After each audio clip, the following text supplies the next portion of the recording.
అందరికీ నమస్కారం. భగవద్గీత 7వ అధ్యాయం విజ్ఞాన యోగంలో 6వ శ్లోకం. ఏతద్యోనీని భూతాని సర్వాణీత్యుపధారయ అహం కృత్స్నస్య జగతః ప్రభవ ప్రళయస్తథా. అర్జున, ఈ చరాచర జగత్తు అంతా ఈ పరాప్రకృతి అపరాప్రకృతితో కూడుకుని ఉన్నాయి. ఈ చరాచర జగత్తు ఉత్పత్తి కావడానికి కారణం నేనే.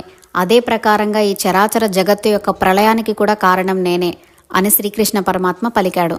ఇది వరకు చెప్పిన సూక్ష్మ రూపంలో ఉన్న పంచభూతాలు పరిణామ క్రమంలో స్థూల రూపం ధరించాయి. అవే మనం చూసే ప్రకృతిలో ఉన్న కదలనివి కదిలేవి అనే పదార్థాలు. వాటినే జడములు చేతనములు అని అంటారు. ఈ జడచేతనములన్నిటికీ పరాప్రకృతి అపరాప్రకృతి కారణం. అంటే పరమాత్మ తాను రెండుగా విడిపోయాడు. అవే పరాప్రకృతి అపరాప్రకృతి. ఈ రెండు ప్రకృతులే ఈ సృష్టికి కారణం. అంటే ఈ సృష్టికి కారణభూతుడు పరమాత్మ. సమస్త జీవజాతులు ఆ పరమాత్మ నుండే ఉద్భవించాయి. అలాగే ఈ సృష్టిని అంతమొందించేది పరమాత్మే. బ్రహ్మగా సృష్టించి విష్ణువుగా పోషించి శివుడిగా లయం చేస్తున్నాడు. సముద్రంలో అలలు ఉవ్వెత్తున ఎగసిపడుతుంటాయి. ఒక అల చాలా ఎత్తుగా లేస్తుంది, మరొకటి చిన్నగా ఉంటుంది. ఆ అలలు కాసేపు ఉంటాయి, మరల సముద్రంలో కలిసిపోతాయి.